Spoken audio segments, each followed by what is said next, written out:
दर्शकवृन्द नमस्कार। आजको कार्यक्रममा यहाँलाई हार्दिक स्वागत छ। आज हामी धान दिवसको अवसर पारेर एकजना कृषि विज्ञसँग कुराकानी गर्दैछौँ। आजको कार्यक्रममा हामी धान खेती, यसका समस्या तथा समाधानको बारेमा केन्द्रित रहेर कुराकानी गर्ने जमर्को गर्नेछौँ। नेपालमा 2061 सालदेखि असार 15लाई धान दिवसको रूपमा मनाउँदै आएको छ। यस वर्ष पनि धान उत्पादनमा वृद्धि, खाद्य सुरक्षा, आत्मनिर्भरता र समृद्धि भन्ने मूल नाराका साथ धान दिवस मनाउन लागि छ। आजको दिनसम्म आइपुग्दा 18औं धान दिवस मनाउँदैछौँ। धान उत्पादनमा सोचे जति उत्पादन हुन नसकेको कृषि विज्ञले जानकारी दिँदै आएका छन् र यता किसानहरूले भने मल, बिउ र पानीको चरम अभावले गर्दा धान उत्पादनमा ह्रास आएको गुनासो गर्दै आएका छन्। यस्तै प्रश्नहरूको उत्तर दिनको लागि हाम्रो बीचमा कृषि विज्ञ मदन राई हुनुहुन्छ। आउनुहोस्, उहाँलाई स्वागत गरौँ। नमस्ते सबैलाई, दर्शक श्रोताहरूलाई पनि नमस्कार छ सबैलाई। हामी यो धान खेतीको विषयमा केन्द्रित रहेर छलफल गर्दैछौँ। आज हाम्रो धान प्रमुख बाली भए तापनि अहिले चामल आयात बढ्दो क्रममा छ र धान उत्पादनमा उल्लेख्य वृद्धि पनि छैन। यसको मुख्य कारणहरू के हुन सक्ला? अनि यस्तो छ, नेपालमा अब धान अथवा चामल आयात गर्नुपर्ने मुख्य कारण धान उत्पादन कम भएर होइन। मुख्य कारण चाहिँ चामल उत्पादन गर्नुको कारण चाहिँ हाम्रो खाने बानीहरू, नेपालीहरूको खाने बानी। म यो चाहिँ अहिले सबैले बुझ्नुपर्ने कुरा चाहिँ के छ भने सरकारलाई मात्रै दोष दिएर भएन अथवा प्रविधिलाई मात्रै। पहिले नेपालको धान उत्पादन 2 टन प्रति हेक्टरबाट मेरो पालामा 30-40 वर्ष 50 वर्ष अगाडि थियो भने अहिले 3.5 टन पुगेको छ प्रति हेक्टर। र 1 लाख जति हेक्टर घटे पनि उत्पादकत्व बढेको हुनाले धान 40-50 लाख टनै हो प्रति वर्ष हुने। राम्रो मौसम भयो भने 55 लाख हेक्टर टन फल छ भनौँ अहिले पनि, र पहिला पनि त्यस्तै नै हो। र पछि अलिक बढी जग्गा 15 लाख हेक्टर अथवा 14 लाख 15 लाख हेक्टरमा अहिले 13-14 होला, कहिलेकाहीँ 14 हुन्छ, 12 पनि झर्छ।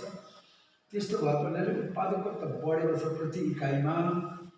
त्यो तापनि जस्तो 40 देखि 55 लाख खडेरी गयो भने 40 लाख मेट्रिक टन प्रति हेक्टर, र पानी राम्रो पर्यो, मनसुन राम्रो भयो भने 55 लाख मेट्रिक टनसम्म सरकारी तथ्याङ्क छ प्रति हेक्टर।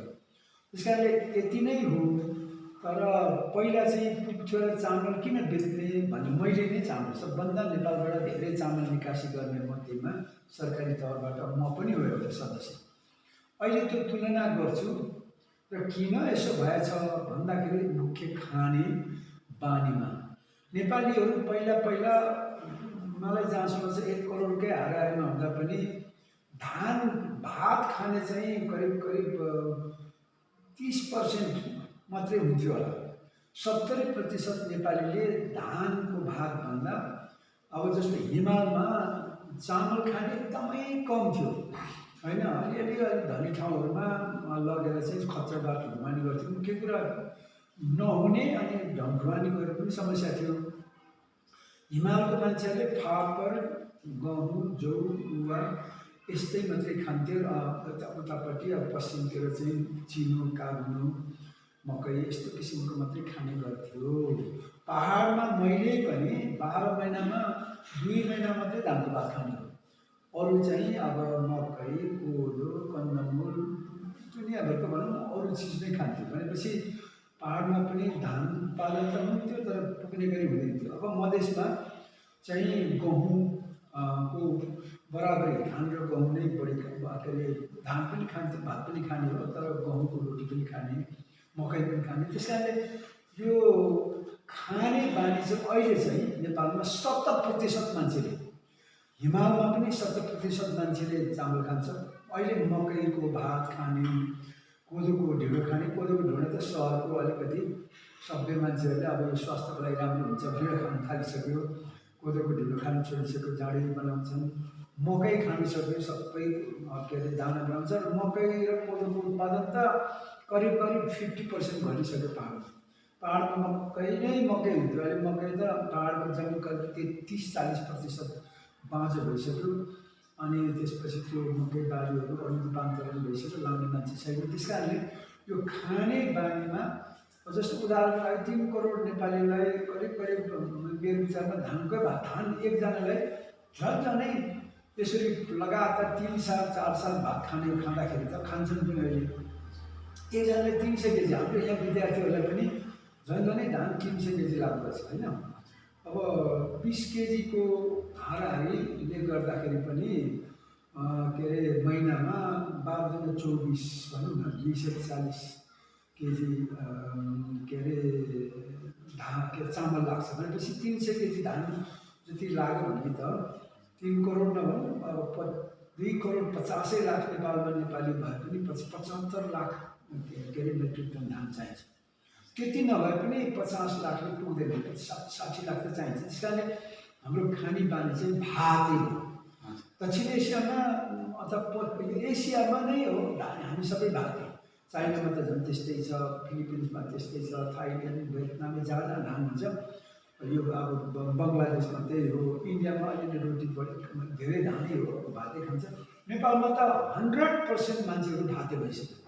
त्यस कारणले पनि हाम्रो धानले नपुगेको, चामलले नपुगेको र इम्पोर्ट गर्नु परेको। अब यहाँ के छ भने कुरो फेरि के भन्छ, धानले पुग्दैन त नेपालमा पुग्छ।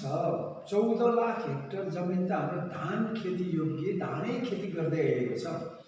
सिँचाइयुक्त कमै होला भनौँ न, अहिले पनि आधा जति छ, 7-8-9 लाख हेक्टरसम्म सिँचाइ पुग्न लागेको छ। 14 लाखमा पनि पुग्न सक्छ। त्यो त अब पछि व्यवस्थित गर्दै गएपछि त प्रति सिँचाइ हुने ठाउँमा 7 लाख हेक्टरमा अथवा 5 लाख हेक्टरमा सिँचाइ हुने ठाउँमा के अरे त्यसको उत्पादकत्व अहिले संसारको एभरेज विकसित देशको प्रति हेक्टर 8 टन होइन, प्रति हेक्टर 8 टन छ। हाम्रो 3.5 टन छ।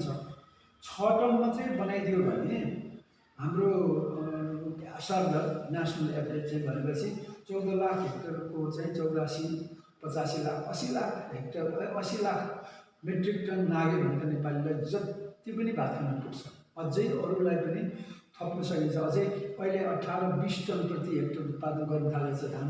हाम्रो 10 टन पुऱ्यायो भने त र 15 लाख हेक्टरमा धान अरू पनि व्यवस्थित गर्न सक्यो भने त हाम्रो त झन्झनै 1 करोड टन धान उत्पादन हुन्छ। त्यसले त टुरिस्टहरूलाई पनि करोडौँलाई पुग्छ 20 दिन जति आयो भने। त्यस कारणले धानको समस्या यो हो। मान्छेले त्यो अहिले पनि सरकारले पनि बुझाएको छैन, यो त्यो भन्छ।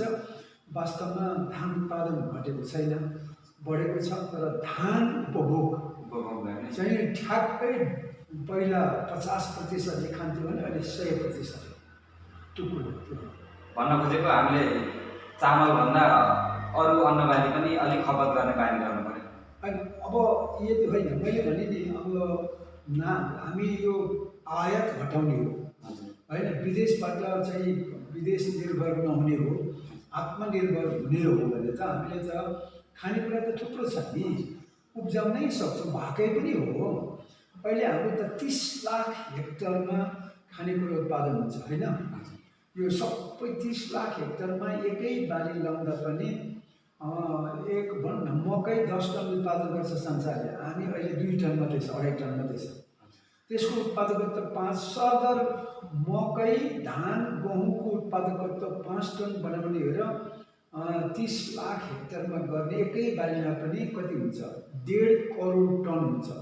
हामीलाई त्यत्रो चाहिँदैन नि, हामीलाई त करोडको हाराहारी हो चाहिने। एकजना मान्छेलाई अन्न करिब करिब 300 केजीले पुग्छ कि दिगुदी पुग्छ। धान होस्, गहुँ होस्, मकै होस्, कोदो होस्, फापर होस्। त्यस कारणले गर्दा त्यो 300 केजी भनेको त 3 करोडलाई 90 लाखदेखि 1 करोड टन भनेको त हामी सबै नेपालले पुग्छ। तर त्यो व्यवस्थापन गर्न सकेका छैनौँ हामीले। धानैले मात्रै पुग्छ, मकै खानुपर्छ, कोदो झन् मकै कोदो फापर त यो स्वास्थ्यको लागि त कति राम्रो हो नि। संसारमा अब अफ्रिकनहरू करिब अहिले पनि 80% अफ्रिकनहरू कोदो मकै खान्छन् होइन। अब धान पनि अलिअलि खान थालेका छन्। त्यस कारणले कोदो यस्तो राम्रो, फापर यस्तो चिजहरू छ कि हाम्रो स्वास्थ्यको लागि राम्रो हुन्छ। त्यस कारणले अब हामीले यो बाहिरबाट ल्याएर लाजमर्दो कुरो, धान फल्ने देशमा धान बाहिरबाट ल्याएर खाने। फेरि अर्को चाहिँ फ्याक्टर के छ भने बुझ्नुपर्ने कुरो चाहिँ हामीले चाहिँ नेपालमा धान चाहिँ मोटा धान बढी फल्छ र त्यही मात्रै गर्छ मान्छेले। मसिनो धान बासमती धान हाम्रोमा कम छ।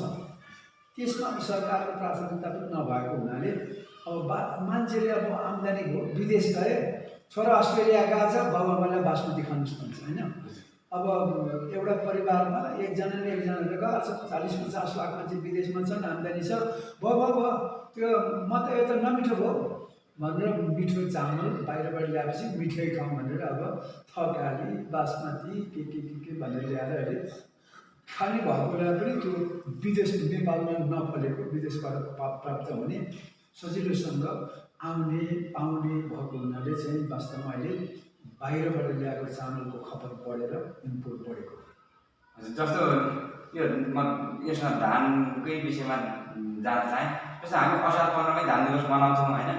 धान दिवस यति बेला मनाउँदा पनि तर धान चाहिँ कहिलेसम्म रोप्न सकेला, धान रोप्नु उपयुक्त समय चाहिँ कुन समयसम्म होला?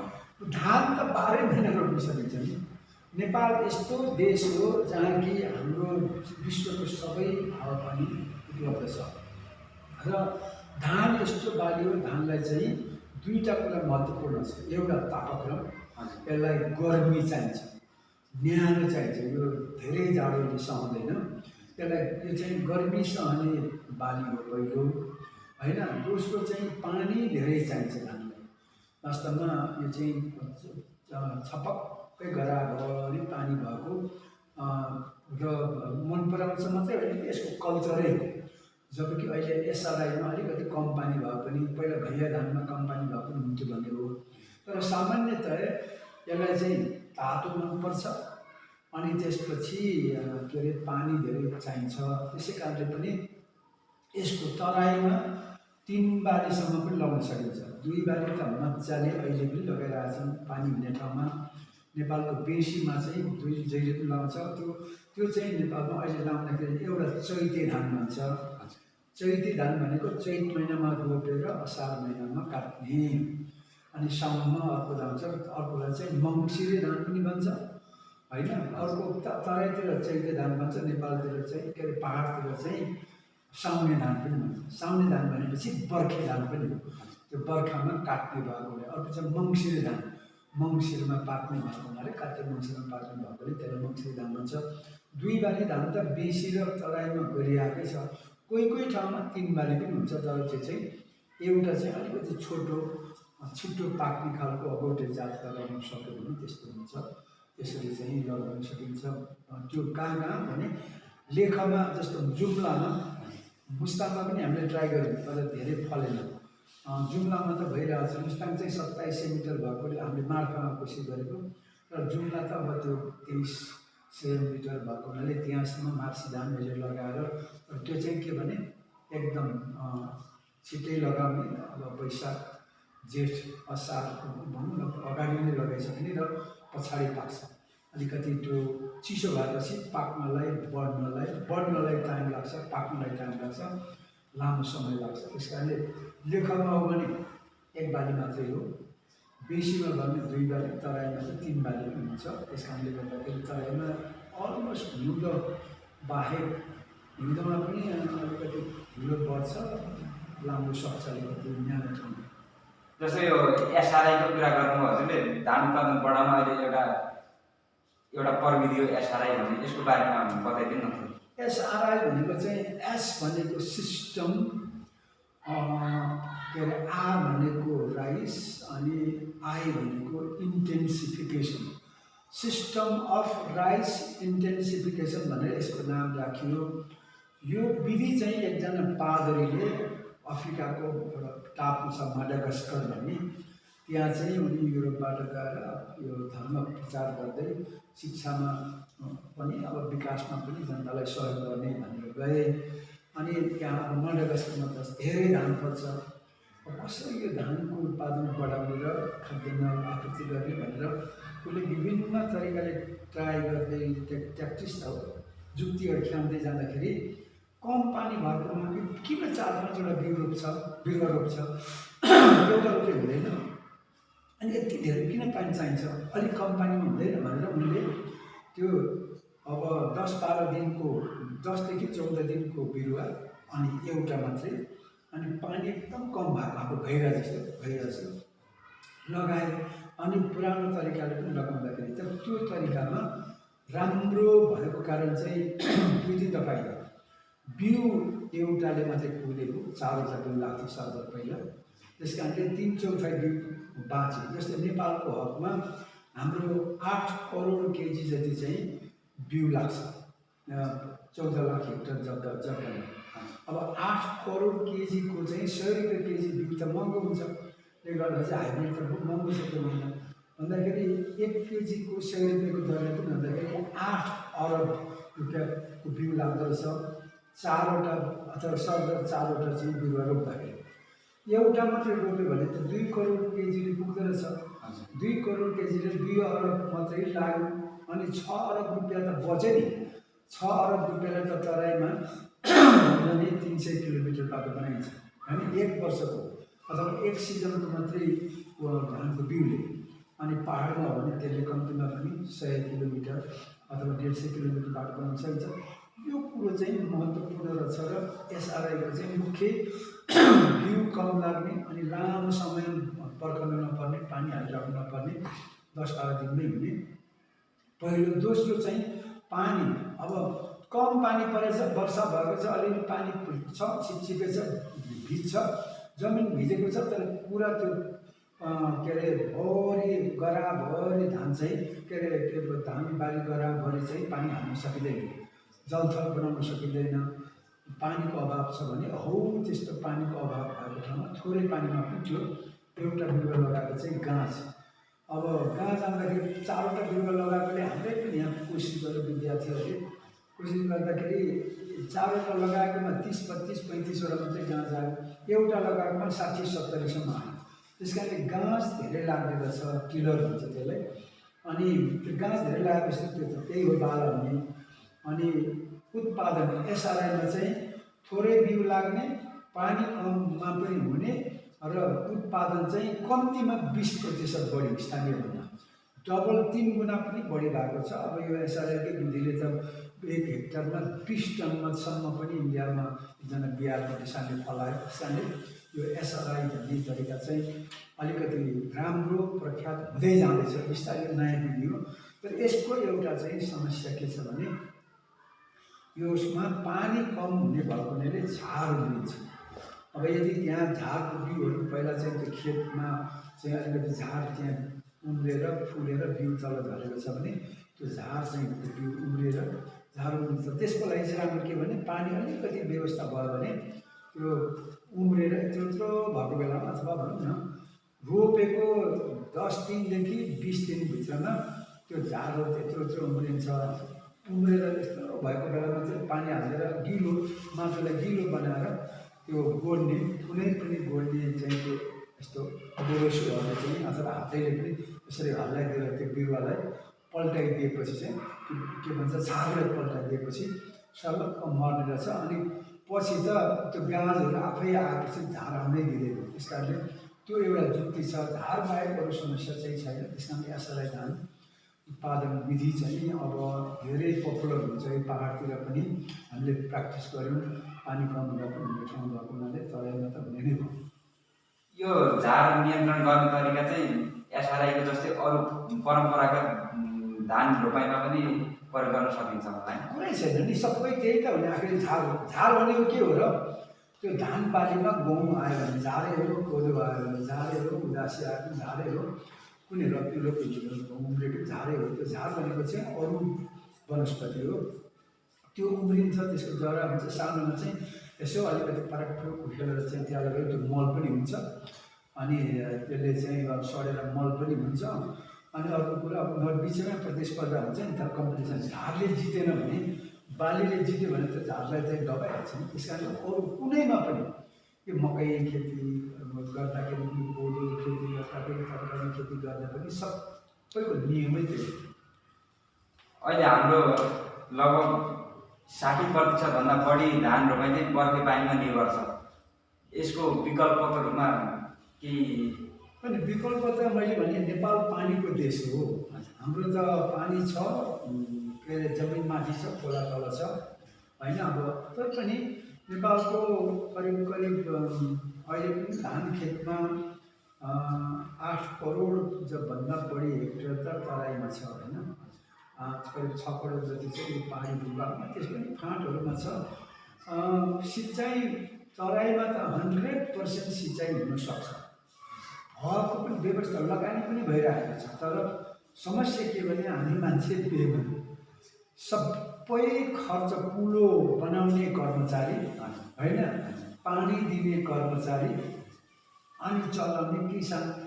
त्यसो गर्दा के भयो त कर्मचारीलाई मन परेको बेलामा दिने, मन परेको बेलामा नदिने होइन। अर्को सिँचाइ गराउने कर्मचारी इन्जिनियरहरूले घुस खानु पाए बनाउँछन्, खानु पाएन भने बनाउँदैन। अहिले नेपालमा पानी नभएर, सम्भव नभएर त हुँदैन। तल के अरे 10 किलोमिटर तलको 30 किलोमिटर तलको पानी लिफ्ट गरेर माथि चाहिँ सिँचाइ गरिरहेछ, पानी पिइरहेछ भने अहिले त हाम्रो त त्यहीँ बगेर गएको छ। तराईको 100% जग्गामा 8 करोडभन्दा बढी अहिले त अब योजना चाहिँ बनाएको छ, तर त्यो योजना मात्रै छ, उपयोग गर्न पाएको छैन। त्यो किसानको अधीनमा त्यो कुलो पनि भएन, पानी पनि भएन, कर्मचारीको अधीनमा छ, उसलाई मन परेवा गर्छ नत्र गर्दैन। अब जागिर पाकिहाल्छ, उसलाई 10 देखि 510 किसानलाई चाहिने 24 घन्टा हो। मुख्य कुरो त्यो व्यवस्थापन पहाडी इलाकामा अलिकति मास्तिर डाँडामा चाहिँ अब थुप्रो सम्भावना छ कि खोल्सा खोल्सी थुप्रो छ। त्यहाँ चाहिँ प्रत्येक ठाउँमा ड्याम बनाएर त्यो के अरे पानीको चाहिँ सञ्चय गर्दै रिजर्भर हुन्छ नि, पोखरीहरू बनाउँदै अनि त्यो खोल्सा खोल्सीमा पानी पार्नु बढी गराउने। अनि त्यसपछि अहिले पहाडी इलाकामा चाहिँ यो ग्राभिटी गुरुत्वको कारणले गर्दा ग्राभिटी मास्तिर पोखरी बनाएर तलतिर चाहिँ त्यो छिर्के सिँचाइ। अब पहाडी इलाकाको लागि, तराईको लागि पनि भन्छु, पहाडी इलाकाको लागि अबको प्रविधि आएको छ। कुलोबाट सिँचाइ गर्नुभन्दा धानलाई पनि यो एसआरआई धानलाई त छिर्के सिँचाइ गर्दै पनि हो। त्यो हो भने माथि सर हुन्छ, तल जमिन सबै भिजे मात्रै हो, त्यो माथि पानी जमिरहनु परेन कि। एसआरआई म चाहिँ भन्छु छिर्के सिँचाइको स्कोप एकदमै धेरै छ। त्यो थोपा सिँचाइको काम छैन नेपालमा, थोपा सिँचाइ काम लाग्दैन। छिर्के सिँचाइ चाहिँ धानदेखि लिएर अरू कोदो मकै सबै हुन्छ। अब यो बर्खामा हाम्रो सौभाग्य के छ भने नेपालमा चाहिँ यो 4 महिना चाहिँ असार साउन भदौ असोज अथवा जेठ 15 देखि असोज 15 चाहिँ हाम्रो यो मनसुनको वर्षाले गर्दा हामीलाई चाहिँ स्योर 100% जस्तै पानी पर्ने हुनाले त्यो 4 महिनालाई समस्या भएन। त्यो परेको पानी जमिनभित्र जान्छ, खोलामा रहन्छ, माथि हिउँमा रहन्छ। त्यस कारणले त्यो पग्लेको पानीलाई सदुपयोग गर्न पाए 8 महिनाको त्यो सुक्खा उसलाई धान त मैले भने नि अब 14 लाख 15-16 लाख पनि बनाउन सकिन्छ। 14 लाखै नभए पनि 12 लाख हेक्टरमा त सिँचाइ गर्न सकिन्छ। तर त्यसमा चाहिँ के हो, अब जान्नु पर्यो, थाहा पाउनु पर्यो, गर्नु पर्यो, राम्रो गर्नु पर्यो होइन। त्यसमा किसान जागरुक हुनु पर्यो, त्यसमा चाहिँ जनता जागरुक हुनु पर्यो। सरकार त जनताले बनाउने हो, भोटर जागरुक हुनु पर्यो। अब यहाँ त सबै मिलीभगत छ, भात खानु पायो भने, भोज खानु पायो भने डाकालाई भोट हाल्यो, गुन्डालाई भोट हाल्यो। त्यो उसले के लुट्नु गएको, उसलाई त केही थाहा पनि छैन। थाहा भयो गर्नु त खोज्छ, थाहा भएको गर्नुपर्छ, अरूलाई सोध्यो भने भुँडे पल्टाइदिन्छ भनेर चाहिँ। त्यस कारणले नेपालमा सबभन्दा महत्त्वपूर्ण राजनीति हो। राजनीतिले गर्दाखेरि राजनीति चाहिँ के भन्छ, पहिला राजाको गुन्डाहरूले चलाउँथ्यो, राणाको गुन्डाहरूले, अहिले पार्टीको गुन्डाले चलाउँछ। गुन्डातन्त्र भयो। अब यसलाई चाहिँ हटाएर पैसाको अभाव होइन, प्रविधिको अभाव होइन, प्राकृतिक स्रोत साधनको के पनि, पानीको अभाव होइन, प्रविधिको अभाव होइन, स्रोत साधनको अभाव होइन, यहाँ ज्ञानको अभाव अनि अठोटको अभाव, सिस्टमको अभाव। यहाँ चाहिँ इमान्दारिता बेइमानहरूले चाहिँ चलाएको देशमा त्यो ढिकुटी छ 15 खरब 16 खरबको, बेइमानले खाइदिइहाल्छ। किसानको लागि छुट्याउँछ 50 अरब अथवा भनौँ न सिँचाइको लगाएर 100 अरब छुट्याउला, त्यो 100 अरबमा 80-90 अरब त्यही मिलेर खान्छन्। 1-2 जना किसानले पुगे जस्तो छ। त्यो त त्यसमा त न धान हुन्छ, अहिले धान उत्पादन भएको अथवा कृषि उत्पादन भएको त त्यो किसानले परम्परादेखि गर्दै आएको गरिआएको भयो, गरौँ न बानी परेर मात्रै गर्दैछ। यो सरकारको लागि, देशको लागि, अर्थतन्त्रलाई कसैले गर्दै गर्दैन। समस्या त्यहाँ हो। यसमा किसानलाई भनेर बजेट छुट्याएको पनि त्यो कोही किसानहरूको पार्टीको पहुँच छ भने त्यो पार्टीको पहुँच हुने किसानहरूले मात्रै पाउँछ, नत्र भने त्यो होइन। त्यो त किसानै भने त गुन्डा हो नि त। पार्टीको कार्यकर्ता 8 लाख जति, उसको 8-10 लाख चाहिँ एमालेको छ, अथवा सूर्य चिन्हको, रुख चिन्हको 8-10 लाख छ। त्यो 10-20 लाख जति गुन्डाहरूलाई सर्लक्क अब कुनै बजेट राखिदियो, जस्तो भनौँ न 40 अरब बजेट कृषिमा राख्यो भने अब म खेती गर्छु, अब पैसा कहाँ छ, कुनमा छ सडक बनाउने भने गुन्डाहरू त्यहाँनिर आउँछ। अनि कृषि छ भने ठक्क प्याक प्रोग्रामहरू थुप्रो यस्तो प्रोजेक्टहरू आयो। म त त्यसैमा काम गरेर थाहा पनि। अनि मन्त्रीले भन्छ ल हाम्रो मन्त्री भएको छ त्यहाँ के यहाँ बजेट कति छ, यति मलाई बजेट चाहियो भनेर चाहिँ अनि त्यो ठ्याक्टरले कागज मिलाउनु छ, त्यसरी मिलाउँदै लिएर पञ्चायत कालदेखि नै गुन्डा पाल्ने। त्यसको बेला मण्डली गुन्डा थियो, अहिले काङ्ग्रेसको क्रियाशील गुन्डाहरू छन्, अनि कम्युनिस्टको त सङ्गठित गुन्डाहरू छन्। त्यो गुन्डा पाल्दाखेरि त किसानलाई त थाहा पनि हुँदैन नि, कहाँ हो कहाँ माथि सचिव भनेको त्यो मन्त्री गुन्डाले पाले, गुन्डाको नाइकेले पालेको अथवा लायो हराएको उसलाई पनि अब सेयर दिएपछि त दिइहाल्छ। त्यस कारणले खास त्यो पसिना बगाउने, कोदालो खन्ने, हलो जोत्ने किसानले त कुनै हालतले एउटा केही पनि पाएको छैन, उल्टो त्यहाँ गरेको यहाँले भनेर चाहिँ धम्काएर गर्छन्। त्यस कारणले सिस्टम यस्तो गुन्डा गर्दै भएको छ कि यो भइन्जेल त के अरे धन्न किसानहरूले चाहिँ धान चाहिँ उत्पादन गरेर छ, अलिअलि मकै पनि गर्दैछन्, कोदो गर्दैछन्। समस्या के हो? यो धान रोपाइँ गर्नु पूर्व जमिनको तयारी गर्नको लागि त्यसमा ध्यान दिनुपर्ने कुराहरू के हुन सक्ला? जमिन अब धान चाहिँ कस्तो छ भने सबभन्दा पानी नभई हुँदैन। धानलाई चाहिँ हिलो बनाउनुपर्छ। जग्गा जमिन हिलो बनाउनुको लागि चाहिँ पहिलो शर्त पानी। चाहे आकाशबाट आएको पानी, अहिले पनि हाम्रो यहाँ खेत रोपाइँ हुँदैछ तर पानी नपुगेर पराउनु परेको छ। त्यस कारणले त्यो जमिनलाई हिलो बनाउनुपर्छ। त्यसको अगाडि चाहिँ विशेष गरेर सक्ने जान्नेले चाहिँ जोत्नु पर्यो अगाडि नै, होइन? अब ठिक्क जोत्ने बेलामा अब हाम्रो त ट्र्याक्टर छ, अहिले त गोरु जोत्नु छोड्यो, जोतेर तयार गर्नुपर्छ। तर जोतेर तयार गर्दा सँगसँगै आँठा भित्ता, पाहाडमा गरारमा गर्ने भने आँठा भित्ता गर्ने चलन छ। त्यो भित्ता तास्ने र आँठा तास्ने कारण चाहिँ त्यो दुईवटा छ। त्यसको फाइदा चाहिँ त्यो भित्ताको झारहरू मजाले तल के अरे जमिनमा पल्टाएपछि त्यो चाहिँ झार कुहेर मल हुँदो रहेछ। नेपालको पहाडी भेग, तराई भेगमा पनि धानको के अरे जतिसुकै रासायनिक मल नहाले पनि, अरू मल नहाले पनि धानको उत्पादन नघट्ने कारण चाहिँ एउटा आँठा भित्ता गर्दाखेरि त्यो झारहरू त्यहाँ पर्ने। अर्को चाहिँ भल पानी। यो बर्खामा अब अहिले चाहिँ हामी जसरी पनि खेती गर्छौँ त्यो त भल लाउँछौँ, भल बगाएर लाउँछौँ। त्यो भल पानीमा चाहिँ पुरा जङ्गलको बाटोको यतातिरको जम्मै मलहरू बगेर त्यहाँ जाने भएकोले दुईवटा कारण हो। र यो तयारी गर्दाखेरि के भने जमिनमा पनि अलिअलि झार उम्रेको हुन्छ, त्यो पनि जोतेर त्यहाँ मल हुन्छ। आँठा भित्ताको पनि झर्छ, आँठाको पनि झर्छ। अनि त्यसरी त्यो भित्ताको चाहिँ झारहरू यसरी तल ढाँच्दाखेरि भित्तामा किरा कीटाणु बस्छ नि, दुश्मन किराहरू, त्यो पनि नहुने रहेछ। सबभन्दा फाइदा चाहिँ त्यो चिल्लो भित्ता बस्छ, त्यहाँ केही पनि जनावरहरू बस्नु पाएन त्यो किरा कीटाणुहरू। अनि आँठामा चाहिँ नयाँ आली लगाएपछि त्यहाँ बाली आलीमा चाहिँ आलीमा बाली लाग्ने, भटमासको मासको यसरी लाग्ने चाहिँ आँठा पनि प्रयोग गर्ने कि आली पनि प्रयोग गर्ने। कस्तो राम्रो हाम्रो पुर्खाहरू कति क्लेभर, कस्तो त्यसो भित्ता नखन भन्दै थिए। तर भित्ता खनेन भने त फेरि मल पनि कमाउने भयो। अनि भित्रैभरि चाहिँ त्यहाँ किराहरू पनि बस्ने गएर खान्छ कटेलहरूले। त्यस कारणले लुलु काटो भनेर गर्दाखेरि यो जमिनको तयारी। अनि त्यसपछि त्यो जोतेर दुई पटक, पहिलोपटक बाँझो जोत्ने, बाँझो छ भने पहिला बाली लगाएको छ भने त केही पनि पर्दैन, पानी सरर लगाइदिएर एकपटक जोत्ने, अलिकति नरम हुन्छ, हिलो हुन्छ। अनि त्यसपछि रोप्ने बेलामा हिलाउने भन्छ, हिलाएर बाउसे गरेर चाहिँ टक रोपेपछि राम्रो हुन्छ। तर त्यो तराईतिर चाहिँ अब सम्म भएको उनीहरूले केही छैन, एकैचोटि जोत्छन्, रोप्छन्। अहिले त मेसिनले पनि रोप्न थालिसक्यो। पाहाडमा चाहिँ अब त्यो हिलाएर त्यहाँ आँठा हालिरहनुपर्छ त्यो मासको दिने ठाउँ अथवा पानी चाहिँ के अरे पानीलाई चाहिँ बाँध्ने ठाउँ त्यस्तो खालको हुन्छ र खासमा त्यति चाहिँ ध्यान दिनुपर्छ कि राम्रोसँग हिलो भएन भने फेरि धान सप्रिँदैन। जस्तै यसमा लाग्ने किराहरू जस्तो फड्के किराहरू पात बिरुवा किराहरूको नियन्त्रण पनि त्यो आँखाभित्र काट्यो भने चाहिँ केही हदसम्म चाहिँ हुन्छ।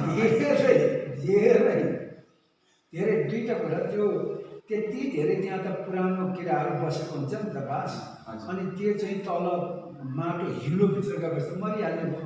र धान उत्पादनको चाहिँ सबभन्दा खेती प्रणालीमा हामी भाग्यमानी अहिले पनि विश्वमा यो बाली चक्र भन्छ नि, एक बालीबाट अर्को बाली, अर्को बालीबाट अर्को बाली, अब त्यही ठाउँमा गरिन्छ। तर धान बाली चाहिँ बाली चक्रमा सबैभन्दा राम्रो हुने कारण चाहिँ धान लगाएपछि अलमोस्ट 95% बढी यो चाहिँ हानिकारक किरा र कीटाणुहरू त्यो के अरे दहमा अथवा हिलोमा गाडिएर मर्दो रहेछ कि। अनि त्यो 3-4 महिना पानीमा त्यहाँ परेपछि त कुनै किरा पनि नमात्ने, कीटाणु नमात्ने भएको हुनाले पछि अर्को बाली, धान पछि अर्को बाली लगाउँदाखेरि त्यहाँ चाहिँ फेरि रोग किरा कम लाग्ने र बाँच्ने भएको हुनाले सबभन्दा महत्त्वपूर्ण चाहिँ धान खेतीको एउटा फाइदा चाहिँ त्यो देखियो।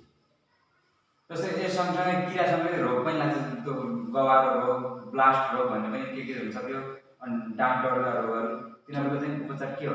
थुप्रो रोग लाग्छ होइन।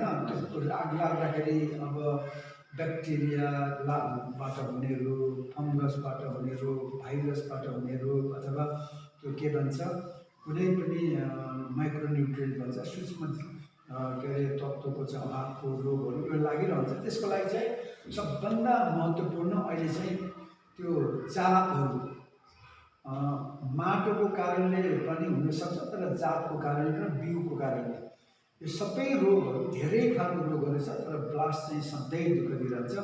अहिले त्यो रोगको चाहिँ सहन सक्ने जातहरू, रेजिस्टेन्ट भेराइटिजहरू भन्छ, रोग सहन सक्ने जातहरू लगाउने। र अर्को कुरो चाहिँ त्यो बिउ लिँदाखेरि पोर्सल ब्लास्ट लागेको धानबाट बिउ ल्यायो भने फेरि त्यो बिउबाट सर्छ र एकदमै बिउ उत्पादन गर्दा र बिउ चाहिँ छान्दाखेरि हामीले चाहिँ त्यो अलिअलि ब्लास्ट भनेको त्यो पातबाटै देखिन्छ यस्तो खैरो धर्कायो भने र पात सुकेर जाने, त्यस्तो बालीको चाहिँ बिउ लिनु हुँदैन। र कुनै पनि शुद्ध एउटा चाहिँ असल बिउ कम्पनीबाट बिउ लिएको राम्रो र आफैले छान्दा पनि बिउबाटै सर्ने हुनाले बियाडबाटै सुरु हुन्छ। त्यस कारणले बियाड राम्रो बनाउनु, पहिला बिउ राम्रो छान्ने होइन, बिउ बिनाकै सबै बिउ गुनाकै हुन्छ सबै बाली, बिउ राम्रो छान्ने, त्यसपछि बियाड राम्रो बनाउने, एकदम त्यहाँ रोग रहित बनाउने, तल माटोबाट पनि आउँछ। त्यसपछि त्यो शुद्ध बिरुवा भएपछि त बारीमा मूल खेतमा त त्यति ठुलो समस्या हुँदैन, खासमा बियाडबाटै आउने हो सबै। त्यो मात्रै होइन कि कुनै पनि ब्याक्टेरिया होस्, फङ्गस होस्, भाइरस होस्, त्यहीबाट सुरु हुन्छ। र अब लगाउनै पर्यो किरा पनि रोग पनि औषधि लगाउनै पर्यो भनेदेखि अब घरेलुमा चाहिँ सबै यो बेरुवा किरा, अर्को किराहरूको लागि त नुन र खोर्सानी स्प्रे गर्दै भने साबुन पानीमा प्रशस्त हुन्छ। औषध चाहिँ यो कीटाणु चाहिँ के अरे कीटाणुनाशक हुन्छ नि, रासायनिक औषधि चाहिँ लाउनु हुँदैन भन्छ। तर पनि धान सुक्ने भएकोले अब मान्छेले हालिरहन्छ, तर वातावरणलाई नराम्रो हुन्छ। त्यही पनि सुरुदेखिकै सफा राम्रो शुद्ध बिउ शुद्ध तरिकाले बेरमा उत्पादन गर्ने, अनि त्यसमा खेतमा पनि प्रशस्त पानी लगाएर पहिला त्यो रोगहरू केही छ भने त्यसमा चाहिँ अर्को बाली लगाएर गर्दाखेरि सफा खेती हुने सिस्टमले चाहिँ रोग र किरालाई धेरै नियन्त्रण गर्छ। अनि अर्को कुरो त्यसमा के छ भने मलजल पनि। अब रोग र किरा सहन सक्ने चाहिँ, किराभन्दा पनि रोग सहन सक्ने चाहिँ त्यो बिरुवामै छ भने उसको सहन सक्ने इम्युनिटी पावर बढाउनुको निम्ति चाहिँ बिरुवालाई मलजल, बेलामा जल, बेलामा मल राम्रोसँग, अनि झारपात गोडमेल र उसलाई चाहिँ त्यहाँ अरूबाट खान्तीबाट कमजोरी होइन अथवा पानीबाट कमजोरी त्यस्तो भयो भनेदेखि के अरे कमजोरी नहुने किसिमले वातावरण मिलायो भने चाहिँ अनि आफै लड्छ। तर तर अब झारै गोडेन, पानी नै हालेन, अनि मलै दिएन भन्दै त्यो जिउ लगाएर रोगले खाइहाल्छ। मुख्य कुरो त्यो हो। जस्तो अहिले यहाँ नेपालमा चाहिँ जतासुकै चाहिँ जैविक मल प्रयोग गर्ने भन्ने आउँछ। जतासुकै यो धेरै जसो प्रदेश सरकारहरूले पनि रासायनिक मल चाहिँ एकदम कम गरेर लैजाने, जैविक मल चाहिँ धेरै बढी गर्ने भन्छ। तर रासायनिक मल चाहिँ अत्याधिक मात्रामा प्रयोग अझै भइरहेछ। त्यसलाई रासायनिक मललाई कम गर्नको लागि हामीले चाहिँ स्थानीय स्तरबाटै कस्तो अभ्यास गर्दा चाहिँ होइन, त्यो त हाम्रो अहिले शुभमको पहिलो प्राथमिकता त्यही हो। अब यो मल भनेको के हो भने खानेकुरा न हो होइन। जल भनेको पिउने कुरा, मल भनेको खानेकुरा। जल नभइकन मल खान सक्दैन बिरुवाले। त जलले मललाई घोलेर अनि त्यो सुपको रूपमा नै पिल्चाउने जराले चुस्ने हो। त्यस कारणले मल भनेको चाहिँ ठोस तत्त्वलाई घोल बनाएर चाहिँ पिउने हो। अब मल भनेको के हो भन्दाखेरि सबै यो nitrogen, phosphorus, potash, carbon, hydrogen, oxygen होइन, क्याल्सियम, म्याग्नेसियम, सल्फर, यिनीहरूदेखि लिएर आइरन, बोरोन, मोलिब्डेनम, यसरी चाहिँ जिंक 16वटा तत्त्व चाहिँ अनिवार्य छ। यसको चाहिँ अहिले 21वटा पनि पुर्याएको छ 5 गरेर। यो तत्त्वहरू चाहिँ सबैभन्दा एकै ठाउँमा हुने चाहिँ यही बिरुवा तत्त्वमै हो। बिरुवाको जति पनि पत्कर, पात झरेको त्यो मल बनायो भने त्यसमा सबै 16वटा तत्त्व हुन्छ। अनि त्यसको सोत्र जुन चाहिँ बर्खामा यसरी दिन्छ, काटेर बनाइन्छ, मल बनाइन्छ, त्यसमा पनि किनभने बिरुवाकै अङ्ग त्यहाँ सरेको हुनाले पुरा तत्त्व त्यसमा हुन्छ। त्यसपछि भलपानी, यो भलपानी चाहिँ अब यहाँ नेपालमा करिब 60 लाख हेक्टर के अरे वन जङ्गल छ। त्यसमा वर्षमा 2 मेट्रिक टन चाहिँ बायोमास निस्किन्छ। 1 करोड 20 लाख गर्दा त्यो बायोमास भनेको मल, त्यो चाहिँ जम्मै जस्तो उहाँ बगेर जान्छ बङ्गालको खाडीमा।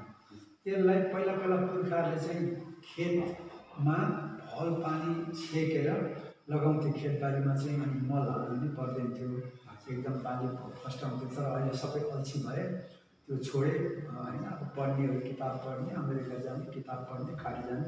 त्यस कारणले भल पानी भयङ्कर महत्त्वपूर्ण। अहिले त्यही भएर हामीले यहाँ प्र्याक्टिस गर्दै गरेको त्यही हो, पत्कर, सोतर, भल पानी। अनि त्यसपछि त्यो हामीले खाएको जम्मै धान जाँदाखेरि पराल गाईबस्तुले खायो होइन, धान हामीले के अरे चामल हामीले खायौँ, अनि भुस चाहिँ अब कसैले सुँगुर, बाख्रा सबैले कसैले खायो, भुटो सबै पशु पन्छीले खायो होइन। यो खाएको कुरा त नाश हुँदैन। मान्छेले खाएको गुँ निस्किन्छ, मुख निस्किन्छ, त्यसलाई पनि प्रयोग गर्नु पऱ्यो, मल बनाउनु पऱ्यो। हामीले बनाइरहेका छौँ। अब पशु पन्छीले त अब गोबर, के अरे पिसाब, लिली, बर्खौला यिनीहरू सबै निस्किरहन्छ। यसलाई मल बनाएर पुरा दिने हो भने नेपालमा 30 लाख हेक्टरलाई जति पनि जैविक मल भनौँ न, अथवा अर्ग्यानिक मेन्युर भने पनि भयो, अथवा कम्पोस्ट भने पनि भयो, त्यो जम्मै उपलब्ध छ। रासायनिक मल चाहिँदैन। तर जान्नु पऱ्यो के भनेदेखि हामीले खाएको गुहु, मुङ, अनि पशु पन्छीको गोबर, पिसाब, बर्खौला, सुली, लिड यिनीहरू सबै चाहिँ जम्मा गर्नु पऱ्यो। एकातिर हामीले जुन खेती गरेर निकालेर खाएर त्यो चाहिँ नाश हुँदैन, निस्केको तत्त्वहरूलाई मल बनाएर दिनु पऱ्यो। अर्को प्राकृतिक रूपमा भएको के अरे बिरुवाले निकालेको त्यो पत्करहरू, अनि उसको चाहिँ सडेको डाँठहरू, फुलहरू थुप्रो छ, पातहरू, अनि त्यो बर्खामा भएको सोतर जति पनि यसरी भलहरू मिलेको छ त्यसलाई काटेर मल बनाउने, पत्कर, सोतर, अनि यो जङ्गलबाट आएको भल पानी, यतिवटा चाहिँ 5 किसिमको कुरा चाहिँ हामीले राम्रोसँग सबै मिलेर सरकारले त्यसलाई चाहिँ अनुसन्धान गरेर अनुदान दिएर सबैलाई प्रोत्साहन गरेर गर्ने भने हामीलाई रासायनिक मल चाहिँदैन। तर हाले पनि हुन्छ। रासायनिक मल हाल्दाखेरि कुनै त्यसमा हानि छैन। कति बेला हाल्ने भने हाम्रो 1 रोपनी जग्गामा भनौँ न केही नभए पनि के भन्छ 1000 किलोदेखि 2000 किलोसम्म त्यो जैविक मल हाल्नु सक्यो। कम्तीमा 1000 किलो हाल्यौँ भने त्यसमा युरिया र डिएपी अलिकति हाल्दा अथवा पोटास हाल्दाखेरि केही फरक पर्दैन। किनभने युरिया भनेको नाइट्रोजन धेरै चाहिन्छ बिरुवालाई, होइन। अब फस्फरस चाहिन्छ, पोटास चाहिन्छ, त्यसले चाहिँ पुर्ताल गर्छ होइन। त्यो अलिक बढी उत्पादन गर्नुलाई चाहिँ हाल्दाखेरि त्यो अजैविक हुँदैन, त्यो पनि रसायन नै हो। आखिरी सबै बिरुवाले खाने त रसायन नै हो होइन। मलबाट, जैविक मलबाट खाओस् या युरियाबाट खाओस्। तर युरिया र यो जैविक मलले चाहिँ के भन्छ, डिएपीले चाहिँ रासायनिक मलले नराम्रो के गर्छ भने जैविक मल नहाल्ने, अर्ग्यानिक मल नहाल्ने, त्यही मात्रै हालेपछि के हुन्छ त, माटो भनेको बिरुवाको घर हो।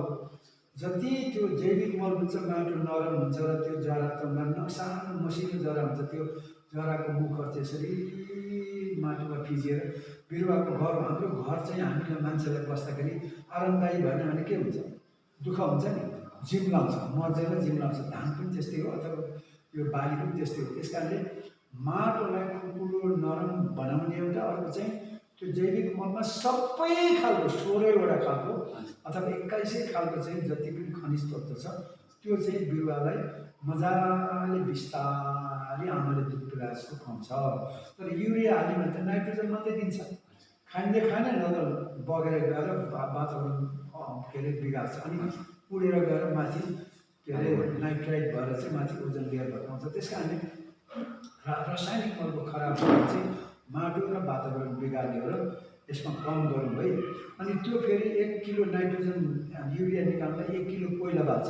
त्यो कोइलाले फेरि 3-4 किलो 20 किलोसम्म कार्बन डाइअक्साइड निकाल्छ, त्यसले फेरि वातावरण बिगार्छ। त्यस कारणले रासायनिक मलको चाहिँ खराबी यो हो। र सकिन्छ भने रासायनिक मल नहाल्ने, उपाय छैन भने चाहिँ हामीले थोरै हाल्ने, 50% जति चाहिने चाहिँ के अरे गोबर मल अथवा प्राकृतिक मल, 50% चाहिँ रासायनिक मल गर्दै गर्दै गर्दै बिस्तारै चाहिँ हामी संसारमा रासायनिक मलै चाहिँदैन। किनभने तत्त्व नाश हुँदैन, यो तत्त्व अब गु तत्त्व भात तत्त्व गु हुन्छ होइन, धान तत्त्व भात हुन्छ, भात गु हुन्छ, गु मल हुन्छ, मल फेरि धान हुन्छ नि, यसरी चक्रमा आउने त।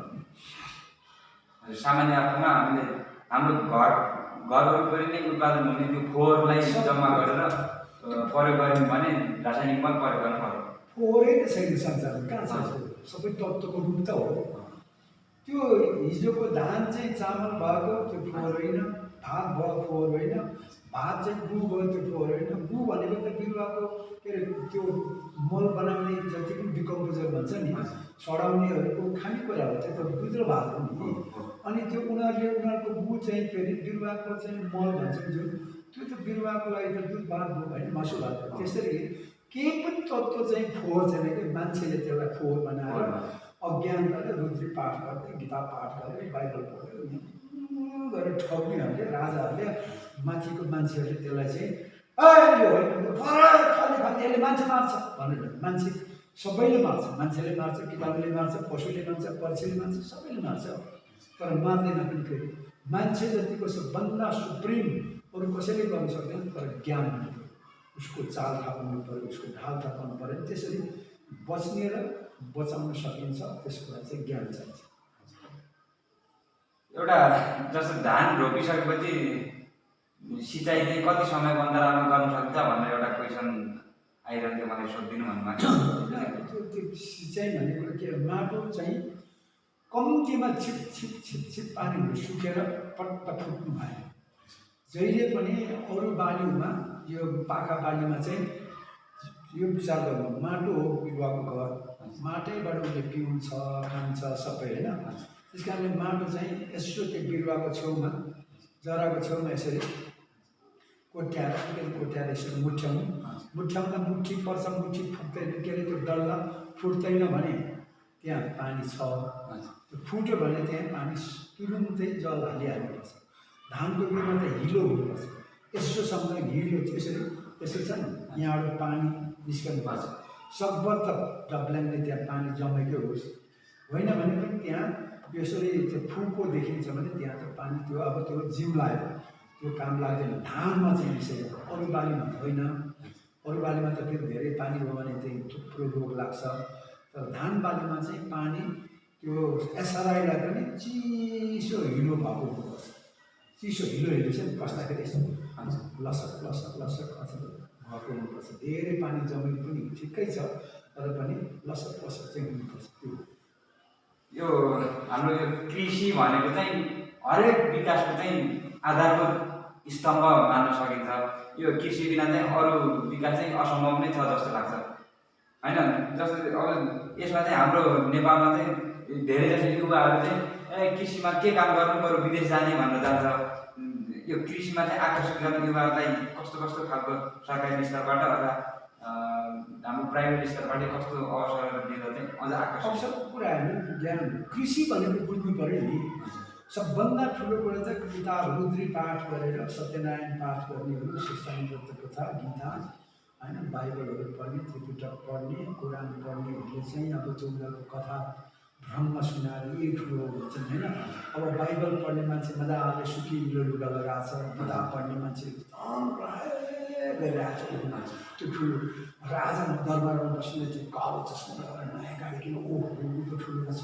अन्त ठुलो मान्छे उहाँ चाहिँ कुरान पढ्ने अल्लाह अकबर भन्ने मान्छे ठुलो। अब त्यो चाहिँ ठुलो मान्छे त्यस्तो देखेपछि चाहिँ तल हिलोमा धुलोमा विशेष गरेर होइन, त्यहाँ चाहिँ त्यो पानी झरीमा ऊ जाओस् छैन, त्यो चाहिँ सबै भइरहेको छ। फेरि राजा र राणाहरूले हिजोको सामन्तीहरूले के गरे त, त्यो हिलोमा काम गर्ने धान फलाउनेलाई चाहिँ गोठाला हली होइन, धान फलाउने, अनि दुध दुहुने मासु उत्पादन गर्ने भैँसी पाल्नेलाई चाहिँ गोठाला, उसको चाहिँ त्यो मालिकको हली गोठाला, धान फलाउनेलाई हली, अनि मासु फलाउनेलाई दुध फलाउनेलाई गोठाला, अनि पकाउनेलाई कमारी। हली गोठाला कमारी, अनि ठुलो कोच बसेर खाने क्या यतापट्टि कस्तो मिठो। अनि सबै युवाहरूले त्यो बसेर खाने जस्तो गर्नु पऱ्यो नि त। पहिला पहिला नेपालमा जब राणा शासन गइसकेपछि स्कुल सुरु गरेको, पढेस् भने त्यो हलो पनि जोड्नु पर्दैन, गोठाला पनि गर्नु पर्दैन, भात पनि पकाउनु पर्दैन, भाँडा मान्नु पर्दैन, बसेर राजा महाराज जस्तो बसेर भात खान पाइन्छ भन्ने संस्कृति सुरु भएको 70 वर्ष भयो। त्यो 70 वर्षमा हामी सबै त्यसरी सिक्यौँ र त्यस्तै भयो।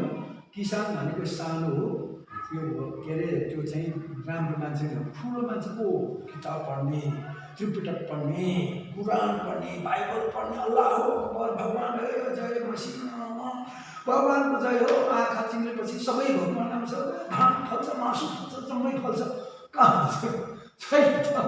भोक लागेपछि अनि यता हिँड्नु छ, उतातिर खाडीमा गएर पढ्नु जाने। अनि त जहिले के अरे गोराहरूको चाहिँ टक्क ढोका तान्ने, या भन्दा के भन्छ, अथवा भारतमा गएर चाहिँ दरबानी हो होसियार भनेर चाहिँ भारी बोक्दै बस्ने, यस्तो किसिमको हाम्रो संस्कृति भयो। सबभन्दा धर्म संस्कृति राजा यो भगवान मान्ने चलनले विज्ञान चाहिँ बिर्स्यो। वास्तवमा खेती भनेको त विज्ञान हो कि, खेती भनेको प्रविधि हो वास्तवमा, तर त्यो विज्ञान प्रयोग गरेर गर्नुपर्ने। खेती भनेको केही पनि होइन, वनस्पतिको हेरचाह गर्ने। वनस्पति भनेको केही होइन, हाम्रो आमा, हाम्रो आँखा जन्म दिने आमा चाहिँ एउटा भाँडो न हो, प्राणीको भाँडो हो। त्यही कारणले बाउसँग त्यो अब बिर्री लिएर ठक्क अन्डामा राखेर हामीले उसले भुँडीमा राख्यौँ, 9 महिना राख्छौँ, त्यसपछि 5 वर्ष जति यहाँ छातीमा राखेपछि सक्यो कुरा। त्यसपछि फेरि ऊ अर्को आमा हुन्छ, बाउ हुन्छ होइन। त्यसको आमा बाउ भनेको केही पनि होइन, खासमा हाम्रो आमा भनेको बिरुवा हो, जसले अक्सिजन दिन्छ। फोहोर चाहिँ फेरि उसले कार्बन डाइअक्साइड लिएर फेरि भात बनाउँछ, हामीले खाना बनाउँछ, लुगा बनाउँछ होइन। त्यसपछि हामीलाई त्यो खाना दियो, वाम गम खा गु निस्क्यो, त्यसले फेरि किरा किटाणु पाल्छ। त्यो किरा किटाणुले फेरि लिएको गु चाहिँ फेरि उसले ल खान्छ, ल्याउ बाबु भनेर चाहिँ त्यो खाएर फेरि हामीलाई जम्मै खानेकुरा दिन्छ, अक्सिजनदेखि लिएर। अनि यो लुगा पनि जम्मै हाम्रो खानेकुरा त्यही किरा के अरे हाम्रो चाहिँ बिरुवाको हो, लाउने लुगा बिरुवाको हो, घर बस्ने जम्मै काठ बिरुवाको हो होइन। दाउरा बाल्ने जम्मै पेट्रोल डिजेल जम्मै इन्धन जति बिरुवाको हो। त्यसपछि यो के भन्छ के अरे ओखती जति जम्मै बिरुवाको हो होइन। सबै कुरा त हाम्रो मान्छेले उपभोग गर्ने 100% कुरा अहिले आएर चाहिँ धातु अलिकति भएको छ, नत्र चाहिँ उपभोग गर्ने कुरा जम्मै सास घाँस बाँस कपास होइन, दाउरा ओखती सारा कुरा यो जमिन थाम्ने पानी दिने सम्पूर्ण कुरा बिरुवा हो। अनि बिरुवाको सेवा गर्ने मान्छे किसान हो। बिरुवाको सेवा गर्नु कृषि हो होइन। तर यहाँ भनेर चाहिँ किसानलाई हेला गर्छन्, धुती भन्छन्, यताउता थुप्रो नराम्रो कुरा। हाम्रै राज्यले, राजा र राणाले सुरु गर्यो गलत संस्कृति, काङ्ग्रेस र एमाले गलत संस्कृति अथवा कम्युनिस्टले गलत संस्कृतिलाई गुन्डागर्दीमा परिणत गर्यो।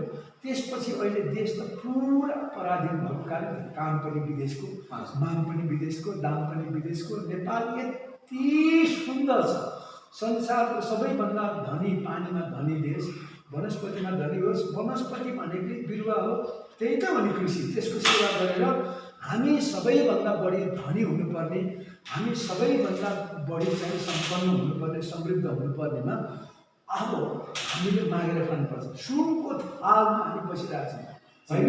एकजना जस ज्ञानीले नेपाल चाहिँ सुनको थालमुखमा बसेर भिख मागेर आएको एउटा भिखारी हो। त्यो पनि आँटेको चाहिँ के भन्छ सिलगढी बटुको लिएर चाहिँ यसरी मागिरहेको छ। त्यो 100% देखिन्छ। त्यसको मुख्य समस्या भनेको धर्म हो, सनातन धर्म, हिन्दू धर्म हो।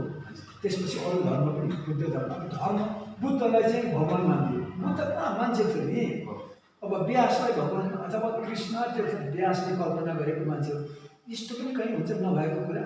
अनि त्यसपछि आँखा चिम्लेपछि सबै ठिक हुन्छ भने आँखा चिम्लेर कहीँ ठिक हुन्छ, हात चलाएर कस्तो हुन्छ, दिमाग चलाएर कस्तो हुन्छ होइन। रात पऱ्यो भन्नेमा चाहिँ आँखा चिम्लेर बसेपछि दिन त आइहाल्छ, त्यो त सूर्यको खेल हो। सबै कुरा विज्ञान भनेको यो तत्त्व, तरङ्ग, पञ्चतत्त्व, पञ्चबिरुवा र पञ्चाङ्गको के अरे अध्ययन हो, जीवनको जगतको अध्ययन हो। अब त्यसको आफ्नै अगाडि छ, आँखाले देखिन्छ, कानले सुनिन्छ, नाकले सुनिन्छ, जिभले चाख्नु सक्छ, हातले छुनु सक्छ, सबै पत्तो तरङ्ग त सकिन्छ नि। त्यसमा विश्वास नगर्ने। अनि अब केही समस्या भयो, बसेर खान्छ, के अरे उसलाई ज्ञान छैन, चिसोले दुःख दिइरहेको छ, बिरामी हुन्छ, हे भगवान् भन्ने काम हुन्छ, हुँदैन कि।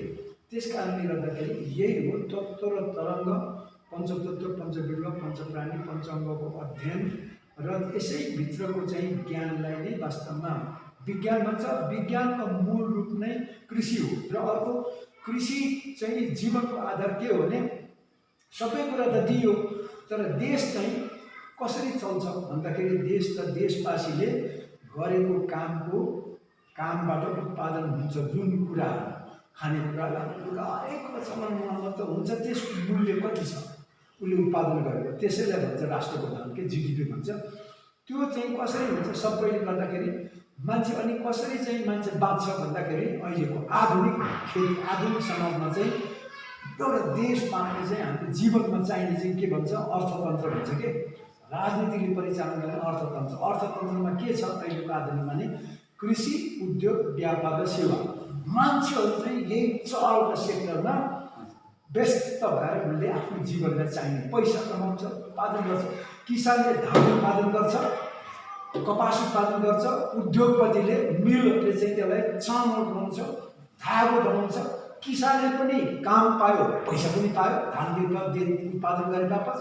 उद्योगपतिले पनि त्यो उद्योग चलाए बापत चामलको चाहिँ पेले बापत पैसा पायो, धागोको के अरे कपासको धागो बनाए बापत पैसा बनायो। त्यो धागो र चामल चाहिँ नि व्यापार, यो हामीले तल व्यापार बनाएको छ नि पसल, त्यो पसलले पनि बेचे बापत पैसा कमायो। अनि त्यसपछि त्यो सेवा क्षेत्रको चाहिँ त्यो चामललाई लगेर होटेलमा पकाएर बेच्यो भने उसले भात पकाएर बापत पैसा पायो। मान्छे यसरी चाहिँ जीवन आखिर कालपुर्ने हो। अर्थतन्त्र चाहिँ यसरी देशको चल्छ र यो हुनुपर्ने यहाँ त छैन। अब मूल आधार चाहिँ धान उत्पादन नगरिकन माथि भात कसरी पाक्छ?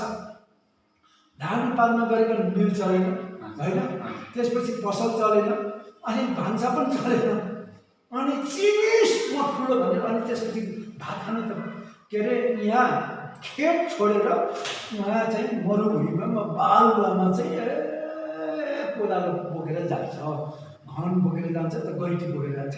कसरी बोकेर सबभन्दा ठुलो समस्या भनेको यो अज्ञान हो। विज्ञानको ज्ञान, खालि भगवानमा ज्ञान, विज्ञानमा अज्ञान। अनि उभो लाग्छ विज्ञानको ज्ञान नै कृषि हो कि, कृषि नै जीवन हो कि। मूल आधार, बाँच्ने आधार नै कृषि मूलस्य जीवनम भनेर संस्कृतमा भन्छ नि।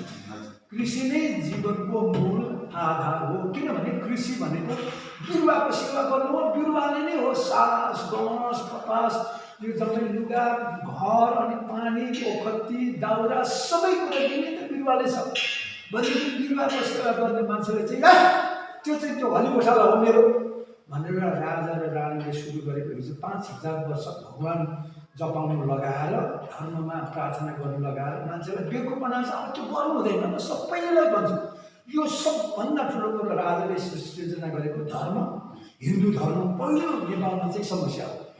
त्यसपछि बुद्ध धर्म, बुद्ध कुनै के अरे भगवान नै थिएन, मान्छे थिए। उनलाई चाहिँ त्यो राजाहरूले त्रिपिटक बनाएर चाहिँ मान्छेलाई भ्रममा पाए। दुनियाँ के माया चाहिँ मान्छेलाई अल्म ल्याएर सामान्य जीवन बिताउनु पर्नेमा त्यसपछि बाइबल पनि आयो, कुरान पनि आयो। यी गीताले नै बर्बाद गरिरहेको बाइबल र कुरान त्रिपिटकले त खत्तम बनाएको। त्यस कारणले सबले होस गर्नुपर्ने चाहिँ यो हो। हामी अब अन्त्यमा छौँ। अन्त्यमा चाहिँ यो हामी हजुरले धेरै सुझावहरू दिइसक्नुभयो, धेरै सल्लाहहरू दिइसक्नुभयो। त्यो अन्त्यमा चाहिँ छोटकरीमा धान खेती गर्ने किसानहरूलाई चाहिँ अहिले यो रोपाइँको सिजन चल्दैछ, चटारो चल्दैछ, छोटकरीमा सुझाव दिनुपर्दा छोटकरीमा भनेको कुरै छैन। धान भनेको जीवन हो संसारमा। म के भन्छु कि किसान दाजुभाइहरूलाई, धान चाहिँ अब सबैभन्दा धेरै खाने वस्तुमा पर्छ। अहिले खाद्य वस्तुमा सबभन्दा धेरै धान खाने 50%भन्दा बढी संसारमा चाहिँ धान खान्छ। पहिला 30% जति मात्रै थियो, अहिले करिब 80 करोड टन मेट्रिक टन धान उत्पादन हुन्छ संसारभरि। यसमा सबभन्दा धेरै चाइनाले उत्पादन गर्छ, करिब 21 करोड टन जति। त्यसपछि इन्डियाले 18 करोड टन जति, अनि त्यसपछि अरू बङ्गलादेशहरू इन्डियाले गर्छ। त्यसैले धान चाहिँ सबैभन्दा महत्त्वपूर्ण हाम्रो खाने कुरा हो। यसमा चाहिँ कुनै हालतले अब तपाईँले हिम्मत नहार्नुहोस्। अब मुख्य कुरो अब धानलाई पानी चाहिने भयो। पानी चाहिँ अब के अरे प्रकृतिले दिएकै छ, पर्छ नै होला। र पनि तपाईँहरूले चाहिँ बेला बेलामा सिँचाइको व्यवस्थाको लागि सरकारलाई, आफ्नो स्थानीय सरकारलाई निरन्तर गरेर यो चाहिँ कुलो सिँचाइ भन्दा पनि अब छिर्के सिँचाइ, छर्के सिँचाइ गर्नुपर्छ। धानलाई त अब बाढी आइहाल्छ, त्यसले गर्दाखेरि भल हाल्नु होला। तपाईँले चाहिँ विशेष गरेर भल पानी, यो फागुन चैत वैशाखमा परेको पानी चाहिँ सबैको खेतमा चाहिँ तेर्स्याउनु होला। त्यसमा चाहिँ खेतको सिरानमा एउटा डबल्याङ भन्छ, सानो दह बनाउनु होला। त्यहाँ चाहिँ त्यो ढुङ्गाहरू बगेरको बालुवाहरू बग्यो भने त्यहाँ ठेकिन्छ र मल मात्रै तपाईँहरूको खेतमा जान्छ। त्यसरी 3 भल हाल्नु हो भने तपाईँले कुनै रासायनिक मल हाल्नु पर्दैन। भल पानी चाहिँ सबै छेक्नु होला। अब सकिन्छ भने त अब के अरे मलहरू त सबै बनाएर हाले पनि हो, तर मुख्य कुरा चाहिँ भल पानी हाल्नुहोस्। अनि अर्को चाहिँ बिउ, अघि पनि भनिहालेँ, बिउ शुद्ध लगाउनुहोस्। आफ्नो पनि शुद्ध छ कि छैन, पहिला ब्लास लागेको छ अथवा कुनै पनि रोग लागेको छ भने कालिपोटे लागेको पनि हुनसक्छ। त्यो छ भने त्यस्तो बिउ नराख्नुहोस्, त्यो शुद्ध किन्नुहोस्। बिउ शुद्ध किनेर लगाउनु भने एकदम राम्रो हुन्छ। र जात पनि अहिले थुप्रो विकसित जातहरू आएको छ। 10 टन फल्ने जातहरू हुन्छ। हाम्रो पहाडी इलाकामा ताइचुङ अझै पनि 5 टन 6 टन 7 टनसम्म फलेको छ। अहिले कुमलको पनि जातहरू छ पहाडमा। अनि तराईमा त अब थुप्रै जातहरू आएको छ, त्यसले गर्दा हाइब्रिड पनि आएको छ। हाइब्रिड लगाउँदाखेरि चाहिँ अलिकति हेरेर लगाउनु। धेरै हाइब्रिडहरू चाहिँ गर्मीलाई सुट गर्नेछ, पहाडमा कहिलेकाहीँ नपाकेर, त्यो समय नपाकेर ठडै बसेको छ। पहाड तराईमा पनि त्यस्तो भएको छ। त्यसले गर्दाखेरि राम्रो पहिला थोरै लगाएर हेरेर मात्रै गर्नु होला, जात छान्नुपर्छ। अनि त्यो गर्ने बित्तिकै र यो धान भनेको के अरे हाम्रो बालक जस्तै हो, बच्चा जस्तै हो। लगाएर छोडिदिने होइन, दिनै पछि रोग लागेको छ कि रोग लागेको छ भने टक्क टिपेर जलाइदिइहाल्यो त्यो पात, किनभने सर्ट दिनु हुँदैन, किटाणुले खान्छ। किरा लागेको छ भने यसो हेर्ने, हातैले मारिदिनु, अलिअलि लाग्लेहरू छ भने त घुमिरहनु। अनि धेरै किरा लागेको छ भने तपाईँले घरेलु औषधि, नुन, खोर्सानी, के अरे त्यो साबुन पानी, सर्फ पानीमा चाहिँ 1 लिटर पानीमा 2-4 चम्चा सर्फ साबुन, आफैले एक्सपेरिमेन्ट गर्ने। 1-2-4 चम्चा नुन, अनि त्यसपछि 1 चम्चा जति खोर्सानी हालेर सर्फ गरेर स्प्रे गर्नु। छोड्नु भने बिरुवा पनि लाग्दैन, पत्ते पनि लाग्दैन, अरू किराहरू त्यसै मरेर जान्छ, भाग्छ। त्यस कारणले त्यो गर्नुहोस् र हेरचाह सबैभन्दा बढी र पानी चाहिँ एसआरआई छ भने छिटछिटै मात्रै भएर पुग्छ। अघि मैले भने नि त्यो धानमा एसआरआई गर्नु भएको छ भनेदेखि झार आउँछ, झार चाहिँ त्यो 10-15 दिनमा जब त्यो उम्रिन्छ, त्यो झार उम्रिने बित्तिकै सर अलिकति भएको छ भने पानी अलिक हालेर माटोले गिलो बनाएर सक्छ आफैले यसै ती खाँदेर त्यही छोडिदिए पनि हुन्छ, खुट्टा हातले गरे पनि हुन्छ, तर दाँतेले यसरी दिएको हुन्छ त्यो खबरको यस्तो बनाएर चाहिँ गर्नुभयो भने चाहिँ त्यसलाई झार पकाएर पनि समस्या हुँदैन। र चाहिँ अब हेर्नुपर्ने यति हो, हेरचाह गरेपछि धान फनक के फल्छ, राम्रो बिउ हो, राम्रो जात हो, मल चाहिँ भल पानी प्रशस्त हाल्नु भएको छ। अनि अब हाल्नै पर्छ भने युरिया डिएपी चाहिँ डिएपी हाल्नु भने 1 रोपनीको 5 किलो जति लगाउँदैखेरि हाल्नुहोस्।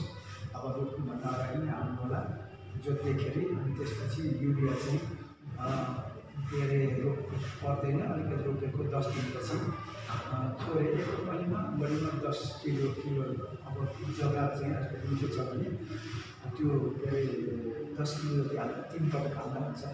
1 पटक 10 दिनमा अनि अर्को चाहिँ 40-45 दिनमा एउटा चाहिँ फुल्ने बेला फुलेर दुध आउने बेलामा फुलेर भनेदेखि मजाले 1 रोपनीमा केही नभए पनि 200 किलो चाहिँ फल्छ। 200 किलो भनेको 4 टन हो, तर 300 किलो पनि फलाउन सकिन्छ 6 टन हो।